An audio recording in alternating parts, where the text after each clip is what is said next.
Skip, thank you so much for coming on to the podcast. Thank you. Yeah. Well, I've read your book on sailing, and I really enjoyed it. What inspired you to write the book? Well, the book is actually a compilation of 101 articles I did for Yachting World magazine from 2014 up until last year sometime. And I sort of, after 101 articles, I ran out of ideas and was starting to maybe repeat myself in a few cases. So I figured I'd better retire. They didn't want me to retire. They sort of begged me to stay on, but I said, look, I think you need somebody with a bit more skin in the game on the racing side, because I haven't raced for some years, and somebody younger, probably somebody of a different gender, etc. And so they accepted that, and I retired off.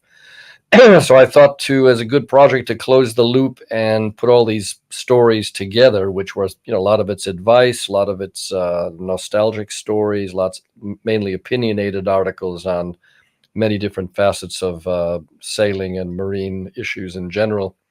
And I thought it'd be good to get it under one cover, because a lot of people have read, some of these articles, but probably nobody's read them all, type thing. So it's good to actually close the loop on it. And that was the motive, really. So yeah, in effect, the book was already written, but of course I went through it again and added some postscripts to each of these installments, because they appear not in chronological order, because the publisher wanted to break them up into sort of groups of themes, like learning how to sail, technology, boat design, safety issues, then nostalgic stories, etc. So it jumps around chronologically in those groups, but it is as I wrote them, going back all those years up to the present, and with some postscripts added to some, where things have developed, things have changed, my opinion changed in a few cases. Few cases I was maybe totally wrong what I assumed, so I sort of updated it where needed. So there was a bit of work to do, but it was basically a thing had already been done, and it was an easy way to write a book. It was great. Yeah. I liked the postscripts. Those were all interesting. Those were all a good way to finish off each chapter. Yeah. How did you learn how to sail, and how is it different for kids today? Something you talked about in the beginning of the book. Yeah, well, I grew up in Chicago on the north side, Belmont Harbor. I was from the suburbs, but we spent our whole summers downtown. The sailing school program down there, Chicago Yacht Club, and we had a young, group of young friends right from age about 8, sailing layman dinghies and then Blue Jays, stuff that probably nobody's heard about these days. I'm not sure they even exist, these classes. But yeah, we grew up on the water. A lot of our parents had boats, day sailors, racing, cruising boats. So we, very early on, were sailing on bigger boats. We're up and down the lake, Chicago Mackinac race, up and down the Wisconsin shore, Michigan shore. So a bit of cruising involved as well. So yeah, that's what we did in our summer holidays. There were no other activities. I mean, we sailed because our parents sailed, and that was it. Yeah. Yeah, and you mentioned how it's different for kids today, that they have so many more activities going on, and that got me thinking about it. And it's true, I guess. When I was young in the 70s, 80s, we had, like you just said, one thing that we did, and we spent all day outside doing it. And I don't have children, so I don't really know what kids do these days, but it seems like they have a lot more on their plate. Like my sister's kids, for instance, have activity after activity, and they have so many more expectations just for school and for getting into a college. It's kind of crazy. Yeah, I think as parents now, they're almost obliged to offer their kids all these different things to do and see which ones they bite on it. And some kids do bite on one thing and then go off to excel in that, and hopefully it remains a life skill and life activity, etc. And some kids probably never find their way because they're bombarded by too many things. So yeah, it's a give or take, I guess. I mean, with my kids, they definitely sailed, but one kid wound up, my son wound up as a surfer in South Africa, and the daughter wound up to be a rock climber and mountain climber, which I Mhm. I do as well. So that's great. But they both sailed, but they didn't go into the hardcore racing dinghy programs. They did Optimists, and after that they bailed because the Optimists were terrible boats, in my opinion. And another story. And they went off to do other stuff. So, but they still sail. They still sail big boats. They still sail lasers for fun, and that's great because that'll last a lifetime. Mhm. That skill. Yeah. You mentioned Kirsten Neuschafer a couple of times in the book, and she's been on the podcast 3 times now. Phew, Uh, gee. yeah, I'm curious, what are some of Kirsten's personality traits or habits or abilities that you think helped her win the Golden Globe race? Well, there's many things. I think the biggest thing in that whole story was that she was very comfortable being at sea and very comfortable being alone. I mean, she did a whole bunch of solo things, this bike ride across Africa that she no doubt told you about. And she likes single handing. When she sailed my boat, Pelagic, up from Stanley right up to Maine years ago before the Golden Globe thing started, she wanted to go single handing, and I wouldn't let her. I said, you got to have at least one more person, at least for insurance purposes, that's Yeah. the but she's very keen on being at sea, where I think a lot of the other competitors, it was a bit of a shock. They're dreamers to a large extent. When they got out there, they started asking themselves the questions about what the hell am I doing there in the first place, where she was very comfortable the whole way around. And she had a very well prepared boat and a very fast boat. Had all the attributes, personality wise. I mean, she is tough as and able to deal with most anything. So she had a great, skill set. She wasn't a racer. Having said that, no real racing experience that she, readily admits to. So it was more a voyage around the world that she was consistent in, and everybody else sort of fell by the wayside, either psychologically or technical issues came up, and she kept going and kept going. Yeah. Extraordinary story. Yeah, it sure is. Do you single hand or is that something that No, I've did a appreciate few or don't? trips with my boat single handing in the South, but not really. No. And the racing side, it was always fully crewed. I would have liked to gone into single handing. I think if when I went to Europe in '76 after leaving America for good, um, way back, I was 24. I could have probably wound up in France instead of the UK. And France, I probably would have wound up as a single-handed sailor because that's where it's all sort of happened. Whereas the UK was more like the States was at the time, more fully crewed. There were single-handed sailors, Robin Knox Johnson, and there's examples, Chichester, and all the rest, but not of the scale of the French. How they Mhm. did it, the whole progression of sailing was single-handing was always a big deal over there. Mhm. And then once you get into one thing, I got involved in the Whitbread Around the World races, fully crewed, sponsorships, and big projects, and one leads to the other, and slightly difficult to break out of that mold. Mhm. That's my excuse anyway. And how did all that lead you to sailing, around Antarctica and Cape Horn and that area, Chile, Argentina? Well, that came out of the round the world racing. On one hand, where I was doing these circumnavigations and sailing by subantarctic islands, around Cape Horn, up past the Falklands, and this type of thing. We saw a lot of these places. We actually, admittedly, diverted course a bit to actually get close to Kerguelen Island. I want to have a look at the damn thing, in the South Indian, and mountains and glaciers, and just absolutely, not much known about these places back then as well. And I thought one day I'm going to go to all these places. And coupled with my climbing passion, my mountaineering, ski mountaineering, rock climbing, alpine mountaineering, that type of thing, I do that as an amateur. This was a way to combine the two, sailing to go, climbing. So that's how we started in in the first couple of voyages in '88 and '90, doing sponsored trips with film teams, going down to make films about adventure, Mm. activities, mainly climbing, skiing, that type of thing. And back then it Yeah. was quite easy to find money to do that. Nowadays, I mean, climbing in Antarctica, everybody maybe Tom, Dick, and Harry's been down there. So yeah, not so easy to get sponsorship. But back then it was there was a new ground, pioneering ground, really. Yeah. Exciting to And climb. have you are you now sailing more in the north around the Arctic instead of the Antarctic? No, I mean, the business side of things on these two big boats we've got now, the 77s, Pelagic 77s, it's all geared in the south pretty much. Okay. Last year I was in Greenland 3 months with my son and some other young people. We did the whole west coast of Greenland from Cape Farvel up to 78 north. So yeah, I've done Arctic stuff, Baffin, I've done Svalbard, all those places, but habitually it's the south, and that's really the commercial side of things. There's more scope for what we do and our expertise, and it's a longer season. I mean, the Arctic season is very short.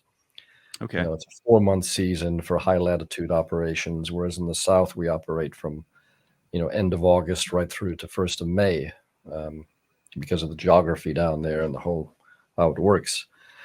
So yeah, to earn a crust, the south is the place, and the north too. There's a lot more boats doing ski sail trips in Norway, Svalbard. A lot more competition. Okay. So, All right. Yeah, because you mentioned that there are more boats in the south now too, right? More cruise ships with tourists on them and such. Harder to well, find.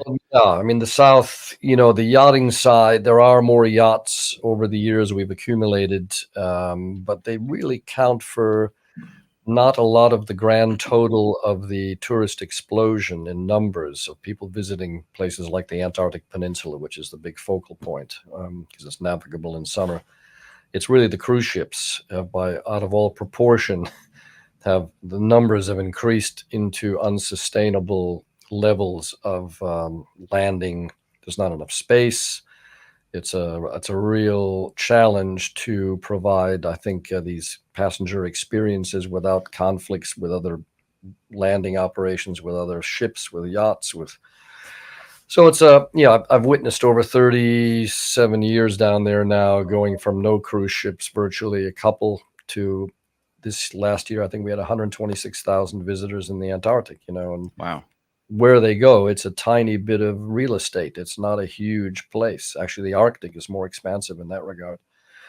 If you want to see ice and penguins and that type, not penguins, but if you want to see wildlife in abundance, the South is really limited to the Antarctic Peninsula on one hand and South Georgia on the other, and a few other little subantarctic islands dotted around. Whereas the Arctic, you've got vast, Eastern Arctic, Western Arctic, Canadian whole sector. I mean, it's massive. Whereas the South, everything's pretty concentrated in a few places. Okay. Yeah. Have you ever been to Isla de los Estados? Yes, many times. Yeah, a lot. Yeah. Oh, okay. I haven't. I've looked at it on the maps and wondered about it because it looks like it has a lot of anchorages, but I've never heard anyone talk about it. Yeah, it's it's Argentine territory. We used to dip in there illegally, on the way from the Falklands back to Ushuaia.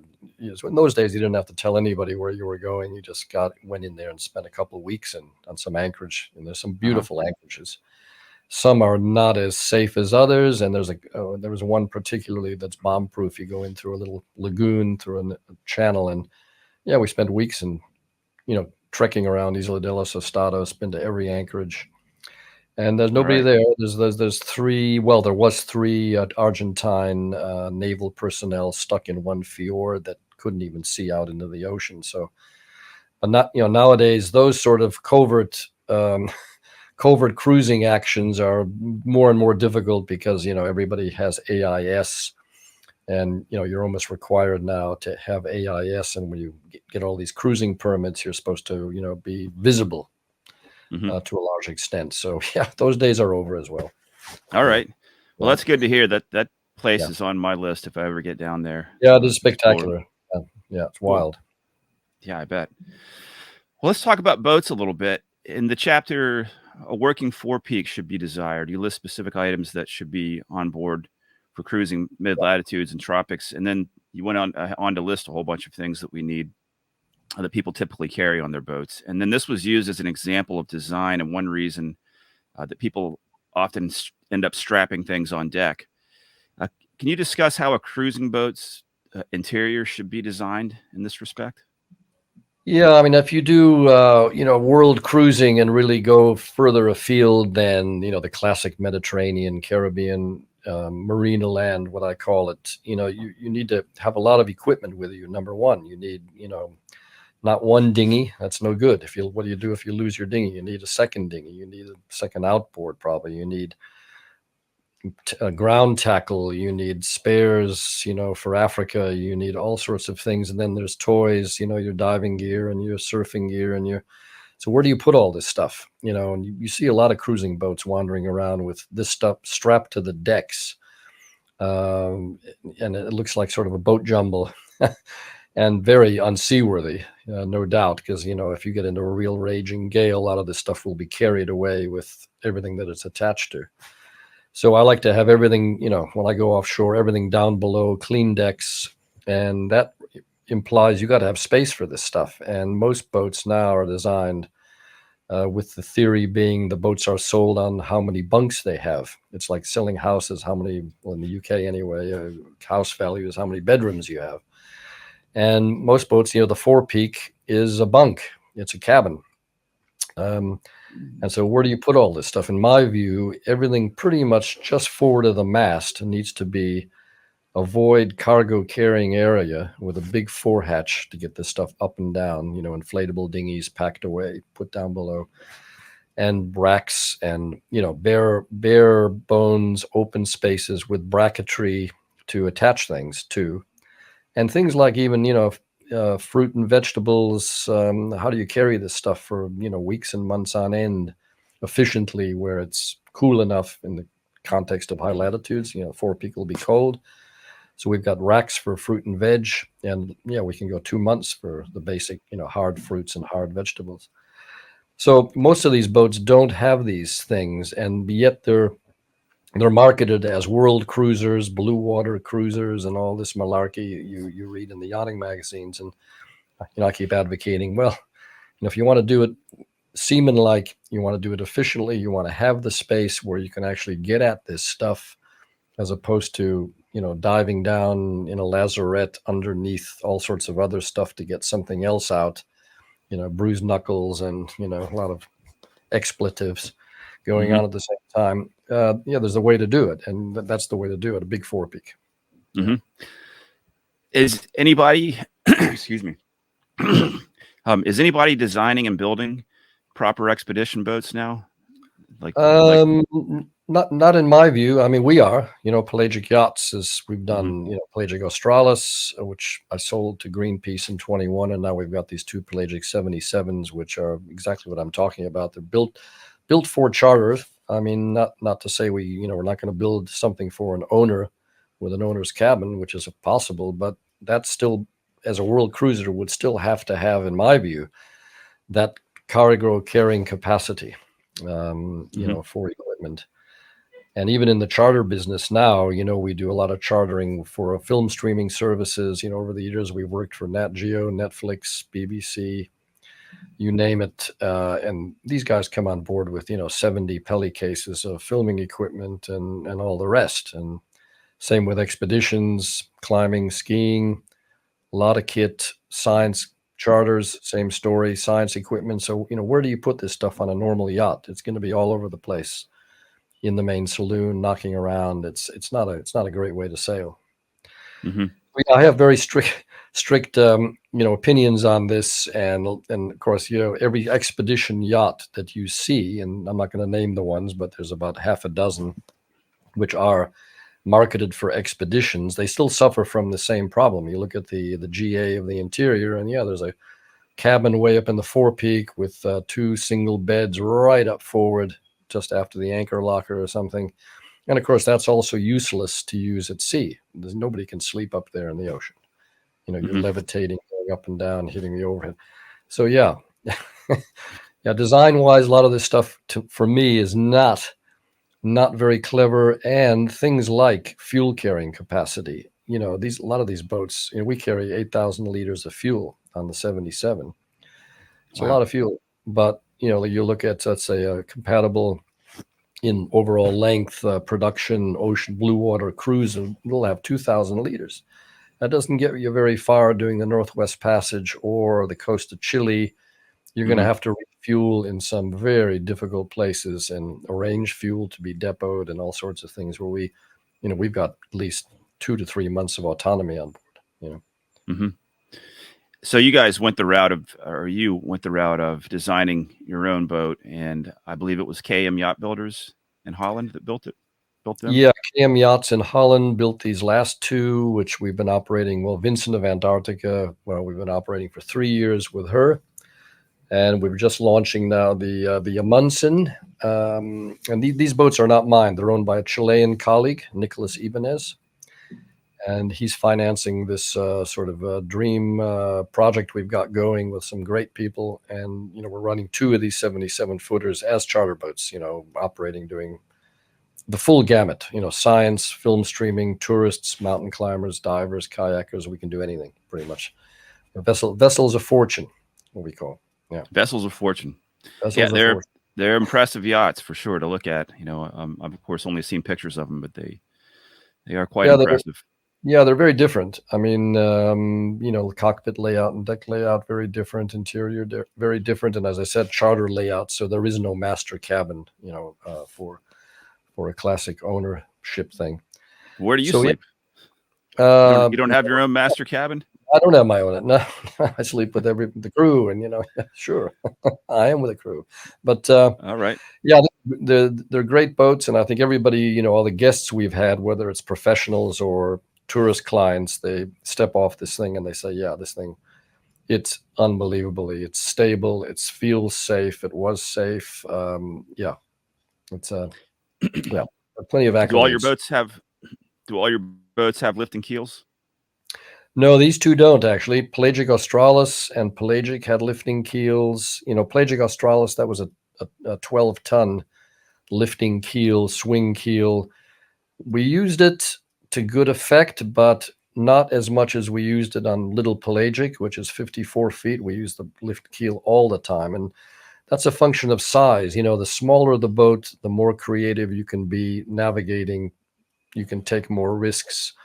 You can get yourself in trouble, and you could probably get yourself out of trouble with a 54-footer.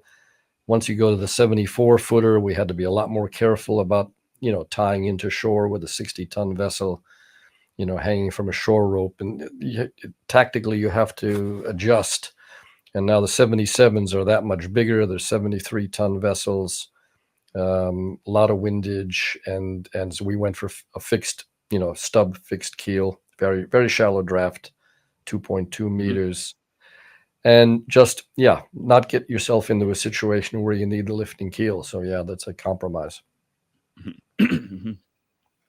What are some of the? Can you talk about some of the features, like in the deck layout, for instance, that is unique to your boats? Yeah, I think one of them is that what I tried to create was and we achieved it, is a complete working deck as one level. So when you come out of the companionway and out of the pilot house there, that raised pilot house, you're on a deck level that is continuous throughout the whole boat. So you're not stepping up on various levels and down various levels. There's nothing to trip over or fall into. There's no raised coach roof in the mid deck.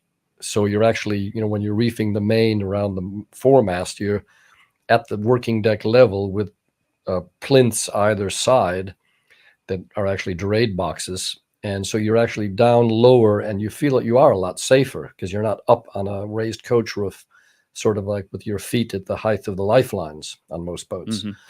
So yeah, it's a combination of safety, ease of moving around, and the cockpit is quite particular. Same story. There's no big cockpit lounge area where most yachts have, where you can lounging around and cushions and things like that. It's a working cockpit with 4 winches either side on big plinths, which are pretty much waist height. And the winches are mounted on those, and all the sheets from the rail get, deflected by rollers on this coaming up onto the level of the winch. So you have a good feed in on your winches. And when you're working the winches, you're not leaning over a cockpit seat, in an awkward position. You're actually leaning up against this big high which is a dorade box as well, and a line stowage area, for your sheets and things, keep the cockpit tidy. So it's really a comfortable, safe way to work the deck. And that's, I haven't seen that in any other boat. I mean, that's, and it is really easy to sail this thing. And same in my philosophy is everything is manual sail control systems. There's no push button winches, no push button furlers. And I think we've taken that one to about the extreme level in size. I think if you go any bigger now than 77 feet, even with a twin masted rig, which we've got, you'd have to go electric winches or electric hydraulic furlers as well. There's no way out of it.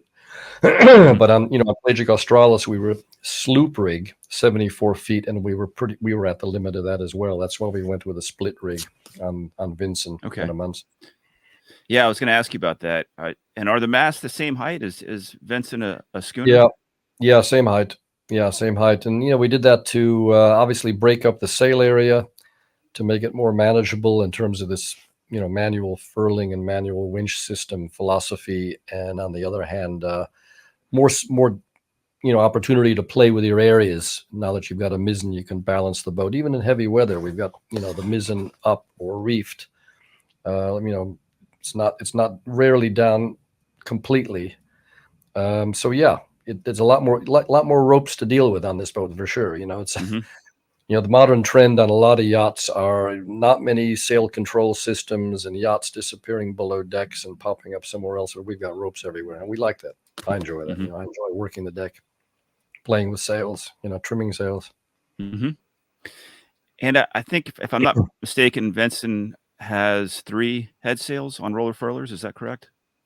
Yeah, we've got 140% what we call the Genoa, but it's actually a very high clued Yankee, and overlapping for light to medium air, and then we've got a 90% jib, also high clued, and then we've got a staysail, which is sort of doubles as a storm sail. It's quite a small blade.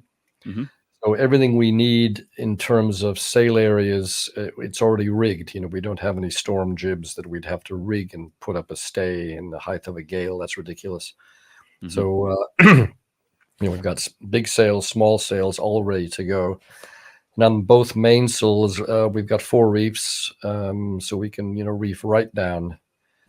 So we don't carry a storm trysail. That's another sort of, I think, absurdity. Yeah. Why not have a 4th reef? Of course, the sailmakers and the designers don't like it because they worry about weight aloft and the, ridiculous concepts. Why wouldn't you have a 4th reef? So when it really blows, you put the 4th reef in. That's your trysail, and there's no danger in putting in another 4th reef as opposed to setting a trysail, which is very hazardous. There's no doubt about it. Yeah, I think pretty much every Golden Globe boat had 4 reefs in the main, and I don't know of any of them that were using trysails. Yeah. I think they all agree with you there. Yeah. It just makes sense. Well, let's talk for a second about heavy weather. You mentioned heaving to in the book. So can you talk a little bit about whether or not you have rules of thumb, when to heave to, when to carry on, and do you ever use a drogue or any other sort of heavy weather gear? Yeah, I mean, I'm usually sailing bigger boats, and there are a lot of people who are keen on sea anchors and drogues for mitigating heavy weather situations, which I think work on small boats pretty much, as long as you got the attachment points to deal with the loads, because the loads become enormous. When you get to our size, I think that's a non-starter. We did do an experiment with a sea anchor from Ocean Safety in the UK a couple of years ago, and we deployed it coming back from South Georgia once in light weather to see how the whole thing would work and how to recover it. And we made that experiment, made some adjustments about how to get it back. And then we put it out in a bit fresher condition with some seaway, and it was frightening. I mean, the whole thing, we have big winches, we've got big coffee grinder on the mid deck, and the load on this thing was frightening. You could barely hold it, with 5 wraps on the winch, and yeah, it just, for me, that's a non-starter. The risk of somebody getting injured, the risk of getting lines caught around your keel, rudder, propeller, through mismanagement, this whole thing is very high. So my philosophy, it's been the same way even on little pelagic, is heave to. And to do that, you've got to experiment to see how how your boat heaves to. And there's some do well, some do not so well. And of course, modern boats, with fin keels and things, don't do as well heaving to. So that's a case for, back to the sea anchor, the drogue argument. Whereas the old style boats with longer keels, they normally heave to very well. Pelagic was fantastic in that regard. So yeah, I think it's easier because heaving to, the maneuver is very simple. You just back your staysail, take your main down, back your staysail, lash your wheel, play around with easing your boom out. There's a few other things you can do. Even putting a fourth reef in the main sometimes helps to get that balance back up into the wind. And it's all pretty safe. You're not doing anything out of the ordinary. Once you start, letting out drogues off the stern and sea anchors, it's an experiment. Hardly anybody practice any of this stuff enough to really be competent at it. And then also most boats aren't equipped to take the loads. Cleats, attachment points are generally pretty weak. They're designed to keep a boat at a dock in a pontoon. Yeah. So all things considered, I'm not a fan of drogues or sea anchors. Big fan of heaving too, for sure. I've never. I mean, I heave too for various reasons. I've never had to in heavy weather. I've never been anywhere with waves big enough to threaten my boat when hove to. But I have read other people say that heaving to is good up until when the waves get so big that they might overwhelm your boat. Do you feel the same way, or do you have any sort of rule of thumb there, The or is time your I've boat just big enough that it doesn't matter? Yeah, I mean, I've done most of my heaving to on my little 54, and we've been in some very big seas heaving to, and the boat is incredibly comfortable. Everything goes quiet. You tend to roll, of course. Every now and again, you get knocked down a bit further than that, but we never had a bad experience with really going beyond 90 Okay. degrees or anything like that. I think, and the bigger boats, we haven't hove to very much because being bigger, you can sort of still maintain headway going in some direction or the other. So that's sort of a rarity on the 77s now. But I think, the old rule of thumb is, you can heave to for all sorts of reasons. And if, you feel threatened by weather, either going downwind or up, stop the boat before that, heave to, get settled, cook a meal, make sure everybody's comfortable, and just wait out the storm and try not to force the route, unless the caveat is, unless you're on a lee shore somewhere and you've got to actually claw your way off, if you got in that situation where you have to get off. But other than that, it's easy to wait 12, even, we used to wait 12, 20 hours, quite typically in the Southern Ocean, let the weather pass because the systems were quite fluid, and start again. Yeah. No harm done. Yeah, so I guess you got to be patient, and you got to have it in your head already that that's something you're going to do. Because it seems like whenever I'm sailing, I get it into my head that just keep going, keep going, keep going, press on, just be tough. And maybe that's not the right mindset. Yeah, I mean, you need time, and we used to, just settle back, and it was so comfortable down below, and compared to crashing into the wind, you're bouncing, bang, slamming, and all the rest of it, and then of course, for sure something breaks or gives way, and you got to go on deck to sort it out, and it's a mess. Whereas heaving too, there's a lot can go wrong there. Yeah. Yeah. And what angle to the wind and the waves do you try to set your boat when you're hove to? Well, you try to go about 45 degrees off the sea condition and the waves, and it's a balance of Wow. trying to get the bow not directly into the waves at an angle, so you ride up and over it. But it's, some boats are almost, I think, in the modern sense, difficult to heave to because of the keel configurations. Sure. Yeah. Well, so that's So you're almost pointing directly at the waves then. You said 5 degrees? No, 45. 45. Okay. Yeah, I thought you said 5. 40, I yeah, was going to have to question you on that. Okay, yeah, 45. That's about what I expected to hear. yeah. What do the shapes of the keels on your boats look like? What's the keel configuration? Well, on the 77s, they're a stub keel, quite long, very shallow draft with a big bulb on the bottom. Not really an overhanging bulb on the front end. It's sheer on the front end and tapering out back beyond the blade section, Hmm. which is the whole thing's filled with lead.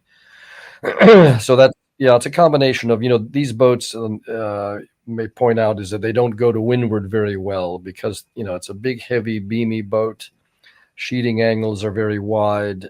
So it's when we get up above about 60 degrees apparent, and we have to go into the wind, we're motor sailing a lot, either on twin engines. So we're usually motor sailing on the leeward engine.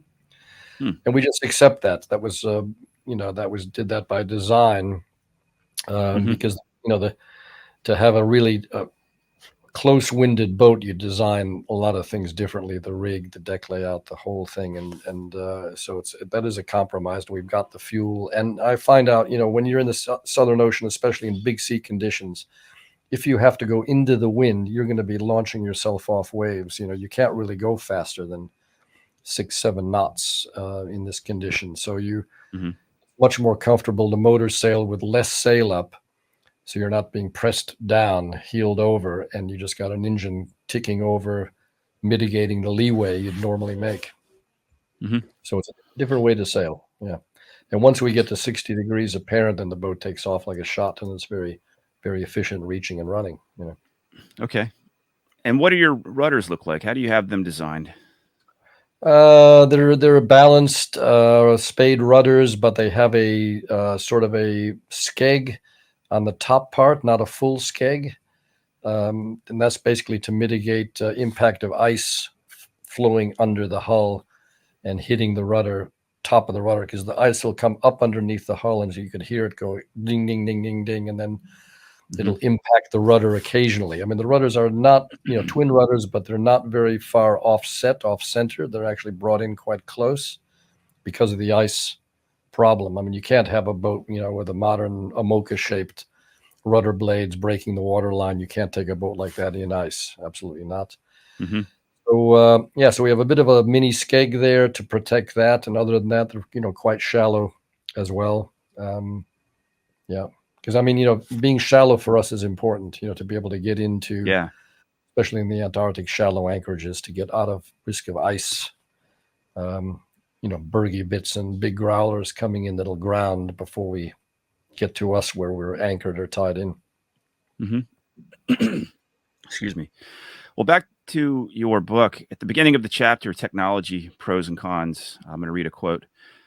I can't help believe, to a large extent, an uneducated yachting public has been led down the cul-de-sac of questionable necessities, at least if efficient cruising is what they have in mind.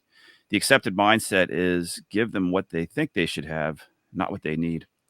Can you give an example of features that new yachts have that the cruisers don't need? Yeah, tons of stuff. I mean, yeah, it all depends how you want to, let's say on an average 40 or 50 footer, electric winches and electric furlers is an example. If let's say if you're elderly or disabled, yes, of course, that's a great thing to have to keep people on the water. But if you're, young or middle age or even elderly and still fit, why wouldn't you want manual sail control systems? Just from the standpoint of, let's go sailing, let's get physical, let's do stuff, as opposed Hmm. to pushing buttons. That's one thing. Then you've got all sorts of accoutrements in the interior, things like pop-up television screens coming out of bulkheads, cabins that are unusable at sea. I'm talking about the classic owner's cabin, which is stuck either in the forepeak or in the back of the boat, with not up against any side of boat or a bulkhead. It's like in a bedroom. So Right, I where mean, you roll bed. how do you use that? I mean, I don't know. And just a lot of electronics and electrics integrated to the extent that there's no way all this stuff can work at any one time. I mean, my philosophy is, why do you go sailing in the first place? Is to get away from whatever you're doing on land, whether that's, in the office or at home or whatever, get a break. You just want Hmm. simplicity. That's why I always went sailing. That's why I still go sailing, just to get some simplicity in life and some, focus where you're not worrying about all these sort of, add-ons. And boats are becoming more and more sophisticated to the extent that the boats are more complicated than the houses that these people who own them are living in. You know what I Yeah. mean? Yeah. Yeah, and it's all, it's designer led on one hand, because the designers are, especially with custom boats, they're trying to, innovate new ideas. That's their job. That's what designers do, and so the complexity keeps ramping up. Shipyards, on the same token, they don't mind that, because they get margins on everything they buy for the boat and install. More expensive boat, more profit in theory. And suppliers the same. They build this stuff, so they want to sell it. Yeah. You only have to go to Metz in, the big boat show in Holland every year to see what's on offer. It's incredible. And you sort of ask yourself, how much of this stuff is really necessary to make yourself happy? Well, I think you can eliminate a lot of it. Hmm. That, Yeah. yes, that all sounds like arguments for buying older boats. Yeah, well, older boats, the old, you look at, let's say an old Swan, Nautor boat from that genre in the 80s. There wasn't a lot on that thing. Like the old Swan 65 I used to sail on. There was hardly anything on that thing. And it's a great boat, and it's still a great boat. But what happened in all these years where we're actually, expanding the size of the boat to carry more stuff. So on, one constructor I'm not going to mention, you go down below and you open every locker and every hatch, and there's another pump, transformer, pipe run, electrical conduit. There's no storage space on the boat for food on these things anymore. You couldn't go offshore for 2 months on end and have Mm. enough provisions on board.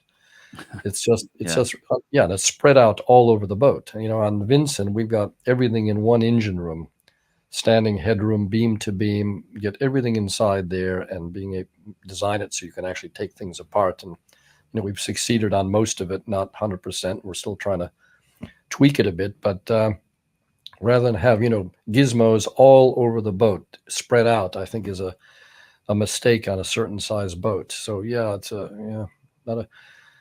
I don't see many really good examples of production boats and custom boats, because they're custom. Those are the ones who are going to be, in the worst case, the most full of extra stuff, because it's an innovation. And most owners, wealthy owners, want the latest, and they Hmm. want a new idea or whatever. And for Yeah. me, that's a bit counterproductive, Yep. depending upon why you want to go sailing. I mean, that's the caveat: is why do you want to go sailing? And for me, it's get out there, get out in the fresh air, forget about air conditioning, forget about this, forget about that. Deal with things as they come along. Yeah. Yeah, that's a question we all need to be asking ourselves. What are we going sailing for, and what do we need and what do we not need? Yeah. You also talk a lot about Yeah. go Another ahead. one is like, yeah, another one is the classic one is in the boom furling systems, on Uh-huh. smallish boats now. You're seeing that Hmm. on, 50, 60 footers in the boom furlers, and that's nothing but trouble. I mean, Oh yeah. why not? Why not have slab reefing? It's so easy. It always works. Nothing can go wrong.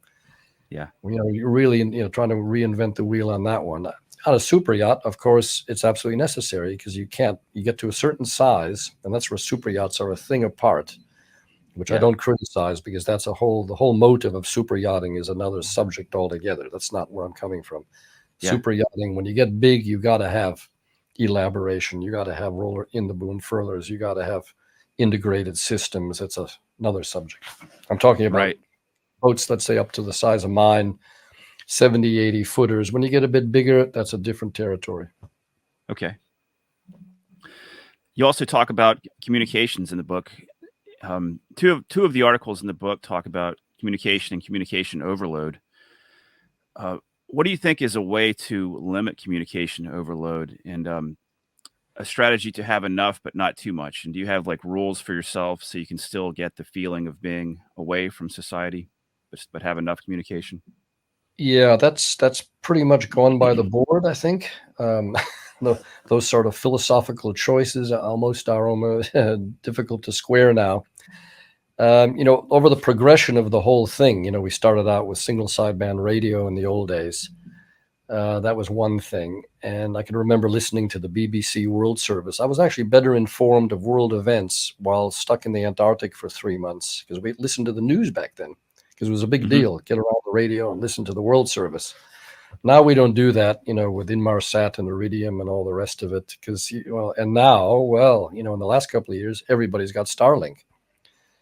So, you'd be a fool not to, because it's a better system than Inmarsat and Iridium. The cost is probably as good or better.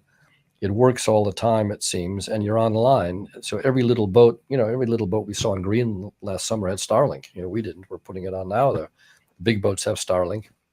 Inmarsat going off the back end. We're taking them off. You look at the cost of the equipment, it's ridiculous, and the efficiency, Starlink is it. So, and how do you manage Starlink on board? So that's the question. It is, yeah. Go offshore. And, when our charter clients now, let's say if you've got a film team like we've had, or a science team, they've got to have that thing open 24/7, because they claim we all got to be able to download files from Cambridge or whatever. And yeah, they're on social media like everybody else would be, so there's a bit of BS there. But you got to have it on for those guys. That's a professional team. Whereas now when you get to our visitors and our tourist clients, how to manage it. And last year we had an experiment in the Falkland Islands where it was on the whole time. People were on their phones all the time. It was terrible. And they actually said to us after this 2-week charter, that was great. Starlink was fantastic, but I think I would have been happier without it.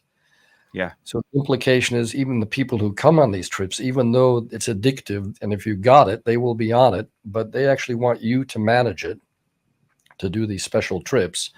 So the philosophy now is to turn that thing on, let's say an hour in the morning and an hour in the evening at cocktail hour, and they can, upload their photos to their families or whatever. And the rest of the time have it off. Otherwise, you have this absurd situation of down in the Gerlar Straits in the Antarctic Peninsula, and they're, watching a video of life in the freezer, BBC, while the icebergs are going by and whales are blowing next to the boat. So, this is what happens. It has to be managed. But a lot of people won't manage it. They'll just leave it on and let it run and be on their phones the whole time. And that's slightly sad, I think. Yeah. Right. It's funny that we all have the same problem there. I think it's easy to think like, kids are on social media all the time, but it's not just kids, it's adults, it's everybody of any age, which is kind of a funny concept, but it's true. Yeah. I have to manage it. I have to tell myself, I have to make rules for myself. Like my latest rule is, and I love this. I don't pick up my phone in the morning. I do other things in the morning. I spend, it's probably an hour in the morning before I pick up my phone. I have other things I want to do. I think we all need that. I think we all need to make rules for ourselves, especially with the advent of Starlink. I have Starlink. We're using it right now. But and I haven't had it offshore yet. But when I do go offshore, I think I'm going to do what you just said: an hour in the morning and an hour in the evening. Check the weather, communicate a little bit, and that's it. I don't want to spend any time on social media. I don't want to waste any time scrolling. I think that's important. Yeah, last year we spent the 3 months on the Greenland coast with my son. He was 20, and his mate from Cape Town, 20, and another guy, 25, and my partner came on half of it. And we didn't have Starlink. We just had an old Iridium Go system, which not even the extreme model was the last one. Pretty inefficient, so nobody was on any device. And the only time they got online, these young people, it was when we were in a port and they could go to a cafe or the Seamen's Mission or something. So the majority of the time we did not have any connectivity. And it was a great experiment because they came out of it knowing that, in the end of the day, we don't really need this thing to have a good time, and that was, and unless you get that, unless you create that situation for people, it's very hard to grasp now what it's like. to Hmm. be disconnected.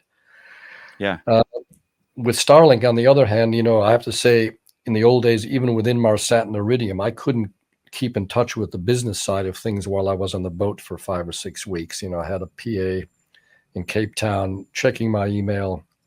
She would send me the absolute urgencies on board on an email, call Hmm. so and so or get a hold of, and everything else would be in file folders of urgencies and social and all the rest of it and priorities.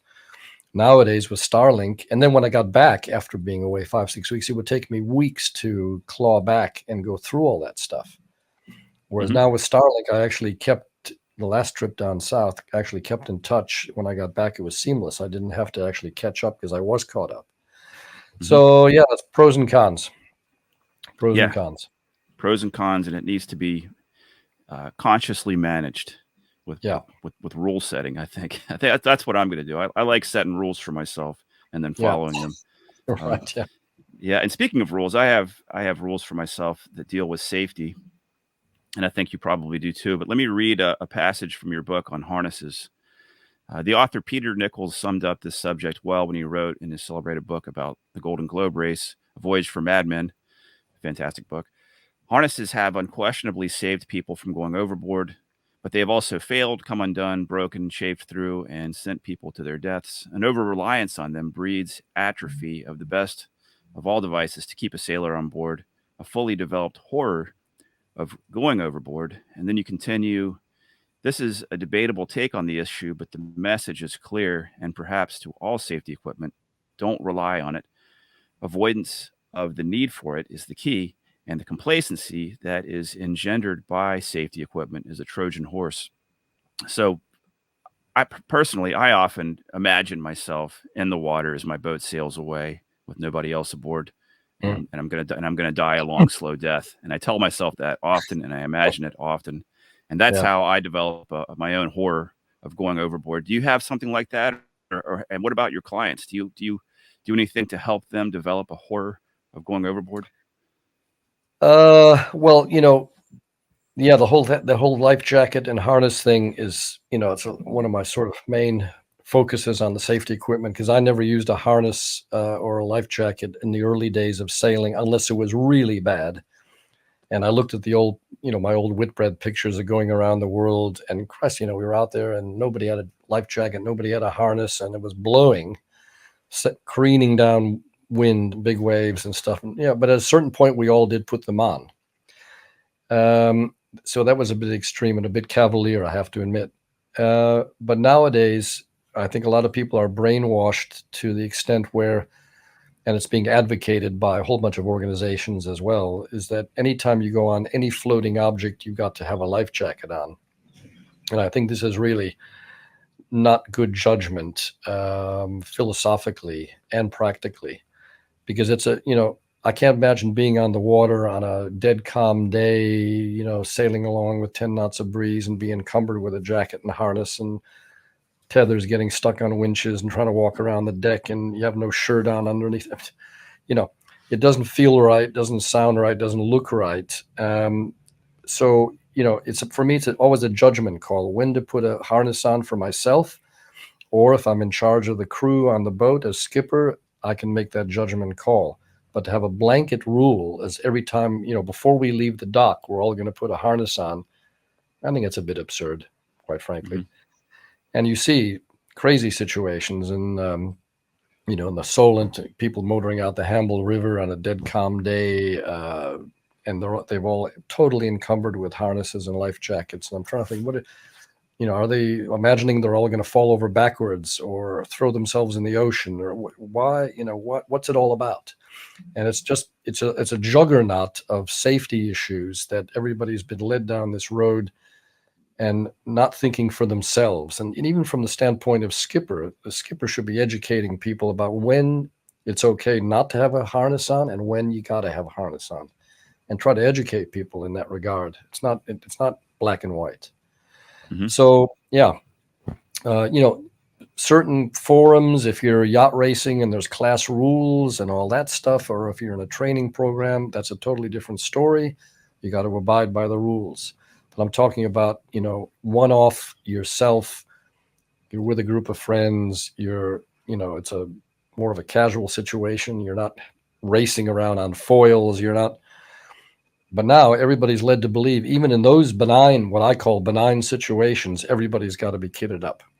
Mm-hmm. And I don't agree with it. I just think it's insane. Yep. Yeah, I think that it is, like you said, it's a judgment call we all have to make, and there's no one rule that defines everything in that aspect. I think something we all need to think about. Yeah, I need to think about. Think. Thinking is being removed from the equation. This is the problem. And I think Peter's point in that postscript was that, the more you rely on safety equipment, you should be relying on more awareness of things about where not to stand, which way the boat's leaning, which way the boat's going to roll on a wave. And you gain that inner sense of movement. And otherwise, if you're always relying on your tether to bring you up short, you don't get it, Mm-hmm. So, but I understand there's all these sort of mitigating factors. There's so many people now who have taken up sailing. There's so many more boats. A lot of people are learning sailing later in life who didn't go up through the dinghies, so they don't have the natural feel for movement and sailing. So it's a whole different genre. And yeah, you could say it's like the cattle effect. They've got to be herded into line and protected against themselves because they're not aware of the risks, maybe. And it's a bit of a, I don't know. For me, it's uncomfortable to think like this. Having somehow survived, 72 years without falling overboard, but and I've been, I've never been on a boat that I've been in charge of where I had somebody go over the side. I mean, so it's sort of proof in the pudding that, it is possible to enjoy yourself. And I'd like to sail unencumbered. You imagine you're in the tropics and you want to have no shirt on and shorts and you're walking around the deck and climbing up the rig and you want to be free. And this is the philosophy of this over encumbrance of safety equipment doesn't make me feel free. Mm-hmm. Okay. Yeah. Back to boats, and I want to be mindful of your time. I have some more questions, but we're getting close to an hour, so okay. Yeah, I'll keep going. If you need to stop, just let me know. Yeah, I'm good. All right, cool. So back to boats.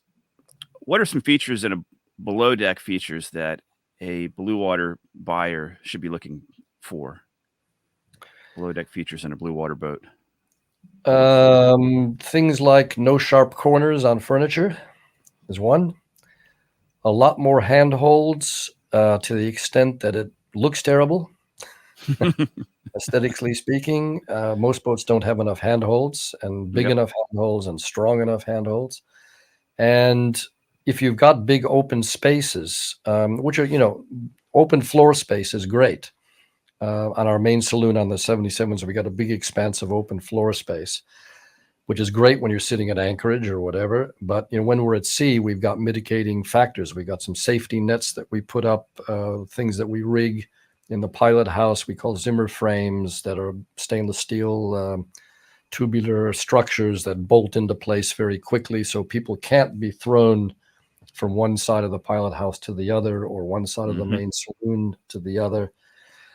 So if you think about these things in the design phase, you can have all that open space and even better aesthetics in certain situations when the boat's sitting upright or even sailing along easily, but when it gets rough, you got to be able to put some stuff up to mitigate these type of things, because what I've noticed is there's more injuries down below than there is on deck. That's sure. Absolutely sure. The amount of people getting knocked around, cracked ribs and, cracked heads from being thrown. And, and they're not aware. When you're on deck, you're more aware because you're out in the open and you sort of got your braced and you're looking over your shoulder and all this sort of stuff. When you're down below, you're sitting on a cushion on the high side and all of a sudden the boat rolls and you wind up on the other side of the boat. And, we've had it happen plenty of times. And so now we've got a lot of other things that we rig to make it safe. And a lot more handholds. Yeah, it's not uncommon at all. Like just from following the Golden Globe race, the guys are getting injured. Below, even down below. These little boats. Yeah, I mean, absolutely. And they're in small boats. Yeah, and then Cole Brower in the Global Solo Challenge, she got thrown across the inside of her open 40. Well, yeah. And Well, those, the it big was, beamy boats, and yeah, yeah, yeah, she wasn't, I don't know how bad she was injured, but she was hurt. yeah. Um, I suppose the other thing about interiors is just to mention is the galley side of things is, trying to design a galley where you can still cook in rough weather, because, most boats you almost have to shut down and eating cold food, or, boiling the yeah, bag meals or something, where you should try to design a galley if the boat's big enough, things like have a stove that's facing forward or aft, not athwartships. Like on Vincent, we've got an amazing galley. It's a big boat, so we can fit three hmm people in there. Big high fiddles, 75 mil fiddles, 3-inch fiddles on countertops. So, things don't tip over, cups and bottles and yeah, everything like that. And, it doesn't look right when you in the design phase, because it looks not very convenient to have a countertop with 75 mil high fiddles. But I'll tell you, it works, and so that's yet another aesthetic thing. It doesn't look good on the design phase, but in practical terms, it's fantastic. hmm So, And you're no, talking about 375 mil for the U.S. listeners who don't know what that we're yeah, talking about. three It's about inch, a 3 inch. That's three about a inch. 3 inch wooden rail around your countertop, so Yeah, something can't roll off of it. yeah, Which yeah, which is absolutely necessary. My boat has, I don't know if they're yeah, 3 inches, but they're at least two.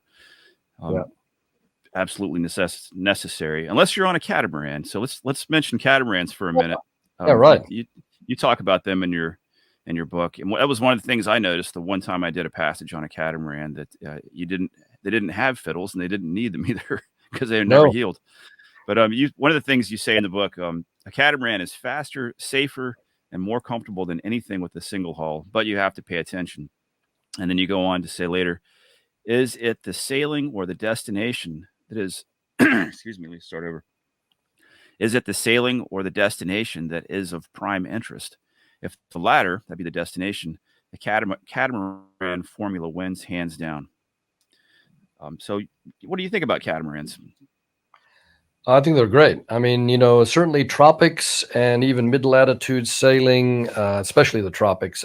For me, is the only way to go. If I was going to charter a boat, in the Seychelles or anywhere, I've done it with the family with a 43-foot cat. Get two families of four on that thing, and you got tons of room, and it's a platform.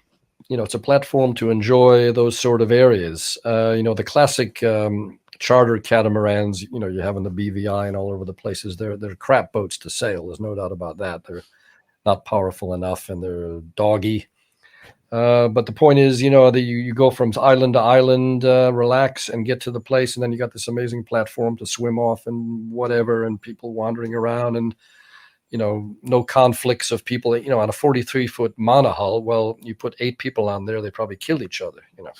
After 2 weeks in the tropics. So it's a recipe for disaster. So I think they're great. I think the problem is that, a lot of the cats now. They're designing some very souped up cats for cruising, and they're also doing some racing, racer cruisers that have powerful sail areas, very light displacement boats, and those are the ones in the wrong hands. They can be upside down in a jiffy, if you get something wrong.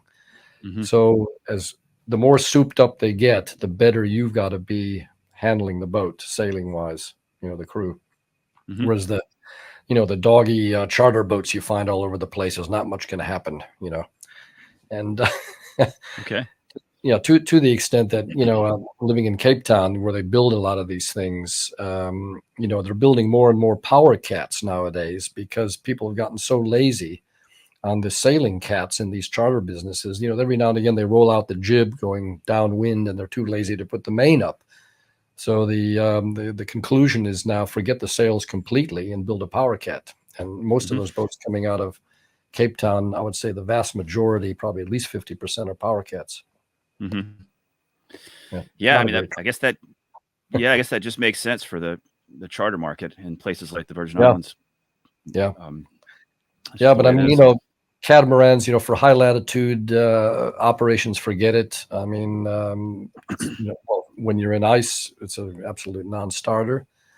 Hmm. and I think not a great platform to be in a a decent sailing catamaran in high winds in cold climates. Having said that, I mean, cats, they have the same problem in tropical cyclone areas and tropical storm areas. You got to be very careful in Hmm. any boat, cats Yeah. especially. Yep. Your book mentions wildlife as a main draw to the far south. Do you have a favorite species, a favorite wildlife, favorite animal to see? Well, South Georgia is my favorite place, and I would say the favorite animal would be great wandering albatross. And then I've got some flying birds, which like the light mantled albatross, which are very particular, actually beautiful. South Georgia is there's no place like it, right? Sub-Antarctic island, right on the convergence. So that's why you have the proliferation of wildlife.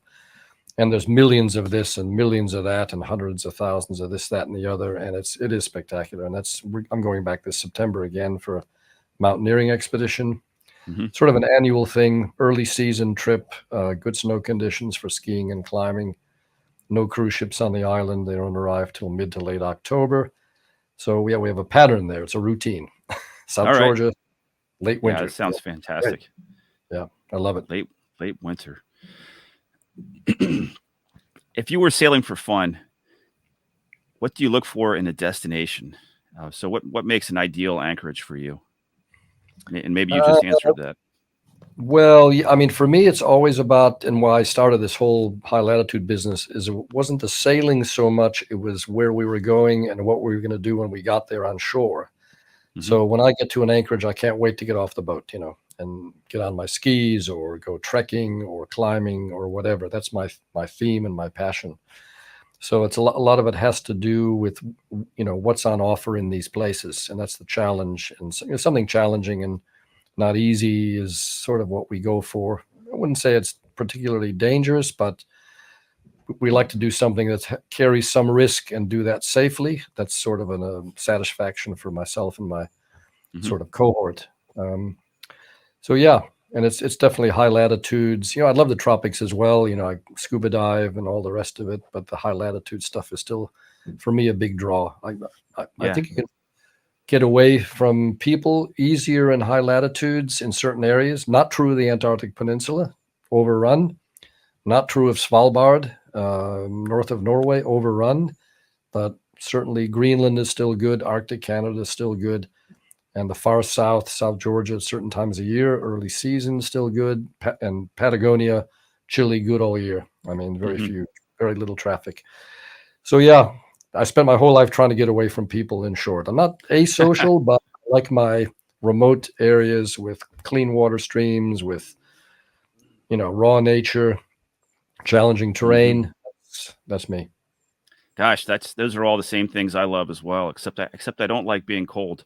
The Yeah. the Yeah, right. farthest, the coldest I've done yet is I went to the south coast of Newfoundland a couple of years ago, and for the same reasons you just said, to get away from people, to find raw nature, to find natural beauty, to Yeah. go hiking, climb up some of the mountains.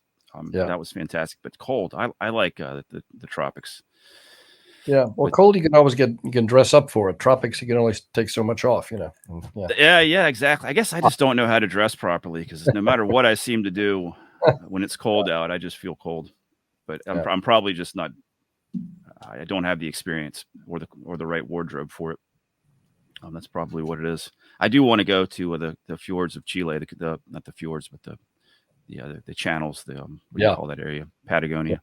Yeah. Patagonia. Yeah. Yeah, and stop it. Now I'm going to make sure and stop at Isla de los Estados if I can along the way. Yeah. Yeah. Maybe Great place. maybe turn my AIS off, sneak in Yeah. there, Right. Right. That's it. put it in pirate mode, receive only mode. Um, all right. Can you describe a beautiful moment you experienced while sailing offshore? Anything that comes to mind? I think it's probably we get it, often is in a big seaway in a big storm to have a big whale blow alongside. I mean, Oh wow. yeah, that's one of the things that's so spectacular because it's one thing to see whales in calm water and blowing and they come up to you and they spy hop and the rest of it, but to see a big whale in big heavy seas and strong winds, and have it near the boat is amazing. You're sailing along, careening along at 10, 12 knots or something, and that whale's going alongside, or he's going the other direction, and he's poof, right there. And yeah, that is quick. That brings everybody on deck pretty quick, I can tell you. Golly. And the other one is, with the icebergs, with the ice, sailing in amongst ice is always spectacular. Every bit of ice is different, and there's risk to it, so you're on edge because there's big pieces and little bits, and so that's and we do that all the time, and I never get tired of it. It's never a burden. It's like, that's what we do. Yeah. Gosh, that sounds fantastic. That's definitely a unique answer with the whale and the heavy seas. I've never heard anyone describe that. Yeah. It's great. All right, if you were to buy a cruising boat for yourself, what would you be looking for? Or what boats would you be looking at? Or would you need to design one? Well, I'd go for something not too big, probably 55 feet max. Because as I said, the bigger the boat, the less you can do with it creatively in navigation and poking around and that type of thing. And the little pelagic 54 feet is my ideal boat. If I want to do something really spectacular and a bit necky, I would take that boat, not the big ones, definitely. Okay. But pelagic is now sort of an outdated design. It's an old narrow design, very good sailing boat, but doesn't really have a very good pilot house. We've got sort of a shelter, but the entrance is awkward. We built it in 1986, 87. So that size of boat, lifting keel, lifting rudder, to be able to dry out completely, absolutely essential. Sloop rig for sure. The boat's small enough, but a bit more sophisticated deck arrangement and pilot house, so you can pilot from inside. That's no brainer nowadays. And that's it. And metal. And I'd go for aluminum, not steel, just from the maintenance standpoint. Steel being the preferred, little pelagic steel. Super strong. We bash into things all the time with that thing running around. There's absolutely with impunity, it seems. But the aluminum, the maintenance comes into it, because steel, there's corrosion all the time, corrosion inside the bilge. We got to chase it all these years later. And painting is a mug's game for me. Painting hulls and painting decks, I don't want to do it. So bare aluminum with a Treadmaster deck, for non-slip, perfect. What's not to like? Yeah, that sounds wonderful. Sounds just right. So it sounds like for that boat, you're going to need to design it and have it built custom. Yeah. There's nothing on the market because, as I said, all these boats that are so-called expedition boats, they don't have the fuel capacity. They're a bit light on engine power, I would say. But other features are quite nice because a lot of them do have some decent pilot houses and deck arrangements. But I would want to have the autonomy to be able to stay out for a couple months without having to worry about fuel provisions and that type of thing. Yeah. All right. Well, your book is Skip Novak on sailing. Where can people find that? Amazon. Yeah, that's all through Amazon. Right. I think it's launched in the States in July. It's already been launched in the UK and Europe, but in the States, the official, you can get it on Amazon pre-order now in the States. Okay. Great. Well, July is only about a week away, so it might be available when this airs. Probably will be available by the time this airs. And your expeditions, where can people find that? That's pelagic.co.uk, www.pelagic.co.uk. And we've got a menu there in the program section of the trips on offer going forward for the next year and a half coming up. So we've got trips in Antarctic Peninsula, South Georgia, Falklands. And, we can customize it. Most trips become custom depending on who goes on these trips. And then we do all the custom stuff like the science and the film that those, drop out of the sky because I'm well connected to those genres in filmmaking and the science people and the climbers. So those are all one-off expeditions where the set menu stuff is individuals coming together to form a group of 8 or a group of 8 coming to me as a group, so those are the two scenarios. So we put people together. Yeah. Are all of your clients out there specifically to do something, or do you ever get clients who just want to go sailing in those areas and visually look around Oh, and see it and absolutely. experience No, it. yeah. No, just to go sailing and do the landings. And yeah, no, for sure. That's the simplest case of just visitors who want to Hmm. see Antarctica, see the icebergs, see the wildlife, the penguins, the seals, and all that type of thing, and not have any special activities like skiing, climbing, or whatever. And then up from there, we go complicated, to multi-day camping trips, kayak expeditions, offering safety cover. We can pretty much do anything. We've got the Hmm. expertise and the capacity. We know the regions, where to go, where not to go. So people come to us with ideas, and we say, non-starter, you're not going to pull that off at that time of the year in that place, and maybe help them with an alternative. Or we say, yeah, that sounds great. We can do it. We can get you there, support you, and get you back, and make it happen. Yeah. Wow. Sounds like trip of a lifetime. Yeah, every trip is. Everyone's Yeah, unique, and I never get tired of it. Still, I bet. yeah, still Yeah, that's enthusiastic. Yeah. well. I'll have a link. I'll have links to both the book and your website, Pelagic's website, on the podcast show notes page at paultrammell.com. Skip, it really has been fantastic talking to you today. Thank you so much for coming on to the show. Cheers. I enjoyed it. Thanks, Paul.